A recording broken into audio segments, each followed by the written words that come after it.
Earlier this week, the idea was floated in Albany to try and get $5 million in state money to help repurpose Buffalo's old Central Terminal.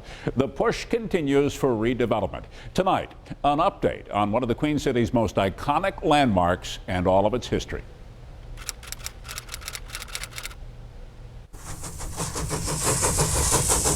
It began life in the summer of 1929 when Buffalo was one of the biggest and busiest cities in America. A 17-story Art Deco building built at a cost of $14 million. A lot of money back then.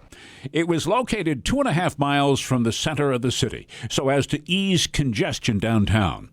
Along with New York Central Railroad, there was Canadian National, Pennsylvania, and Toronto, Hamilton, and Buffalo Railways all operating here. Buffalo's gleaming new train station was exactly halfway between New York City and Chicago for people riding the old 20th Century Limited. During the war years, business was booming, but that was then. 50 years later, it was all over. The airlines had replaced the railroads. For 50 years, trains from all over the United States whizzed through the terminal on Paderewski Drive, but no more.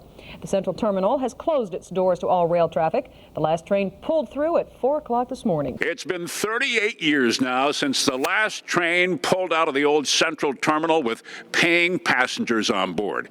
Over the decades, there have been numerous plans and ideas on what to do with this marvelous piece of architecture, but so far, nothing has really fallen into place yet. So, as we're now into 2018, where do we stand as of today? We think that events are really going to be a hallmark of what we're doing. We have about 40 events a year.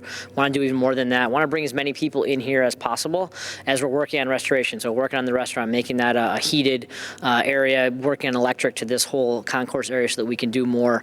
So really just our goal is to get as many people in here as possible while we're working on a long-term plan. The idea of making this the new Buffalo train station has pretty much come and gone. A downtown canal side location is the latest plan for a new facility.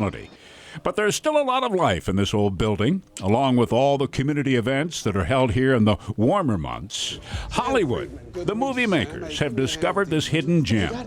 Most recently, the film Marshall was shot here. Books, Mr. Friedman. And who can forget probably the biggest movie ever made here, The Natural. Sam, I could throw a ball in here, never hit the end of it. And then if you go way back, who remembers the old 1960s TV show Route 66? Here she comes! So, for now at least, the plan is to keep on with the restoration work.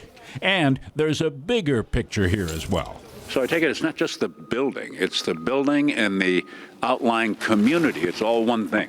Absolutely. The Broadway Fillmore District has been obviously great to us. We really think that we can be a very positive beacon here in this neighborhood. And again, whatever we do has to be done with the neighborhood in mind. So that what we're doing is going to be good for the community and hopefully ultimately a catalyst for more development in this east side. I think, working with the Broadway market, and there's a lot of development. I think there's a lot of momentum going on in these neighborhoods right now. So we're excited about that, and we want to continue to work with the community. There are more events planned for the terminal this summer, and it looks like another movie is going to be shot there soon as well. We'll keep an eye on any new developments for you, and we'll keep you posted right here on 7 Eyewitness News. Oh.